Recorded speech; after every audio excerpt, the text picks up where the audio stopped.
much of this cutting-edge tech makes it to the front line, or even into training exercises, remains unclear. Soren Adam Matei, a professor at Purdue University in West Lafayette, Indiana, who has developed virtual battlefield training platforms for the U.S. military, says the tech deployed will often be considerably simpler than metaverse boosters imagine.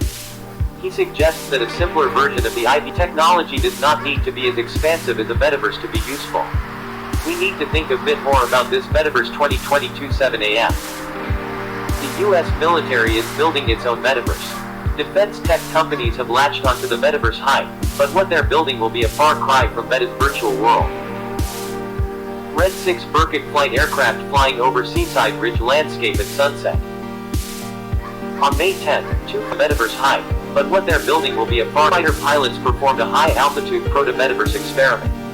A few thousand feet above the desert of California, in a pair of Burkett 540 jets, they donned custom AR headsets to connect to a system that overlaid a ghostly, glowing image of a refueling aircraft flying alongside them in the sky. One of the pilots then performed a refueling maneuver with the virtual tanker while the other looked on. Welcome to the fledgling military metaverse. It isn't only Silicon Valley that's gripped by metaverse mania these days. Just as tech companies and corporations are scrambling to develop strategies for virtual worlds, many defense startups, contractors, and funders are increasingly talking up the metaverse, even if its definition and utility aren't always clear. The key technologies required for the metaverse, augmented and virtual reality, head-mounted displays, 3D simulations, and artificial intelligence-powered virtual environments, are already available in the defense industry. The final product is less polished, cutesy, and spacious than Mark Zuckerberg's virtual world vision, but that's part of the point. The result is a lot less polished, cutesy, and spacious than Mark Zuckerberg's virtual world vision, but that's hardly the point. And there's a good chance that the underlying tech could take off, even if it stutters in the civilian realm. Airplane. Red 6 performance of Red 6. A mix of augmented reality, artificial intelligence, and video game graphics, for instance, have enabled fighter pilots to practice dogfighting against virtual opponents, including Chinese and Russian warplanes, while pulling several Gs. Red 6, the company that's developing the technology, says this delivers a far more realistic test of a pilot's abilities than a conventional flight simulator. We can fly against any threat, says Daniel Robinson, Red 6 a founder and CEO. And that threat can be managed remotely or through artificial intelligence. Red 6 AR technology has to work in more extreme conditions, with lower latency and higher reliability than consumer AR or VR headsets. Robinson adds that the company is now working on a platform that will allow any threat, says Daniel Robinson, Red 6 a founder and CEO.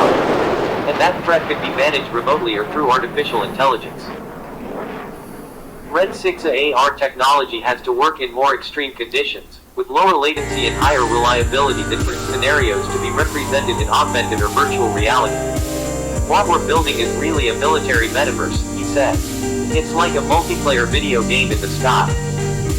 Metaverse-related ideas are already part of some of the latest military systems.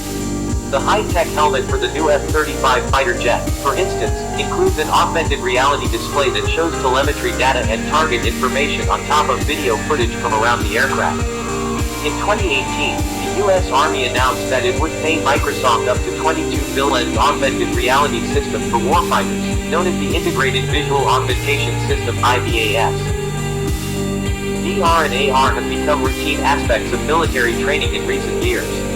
In 2014, the Office of Naval Research at the Institute for Creative Technologies at the University of Southern California developed Project Blue Shark, a system that allowed sailors to drive vessels and collaborate in a virtual environment.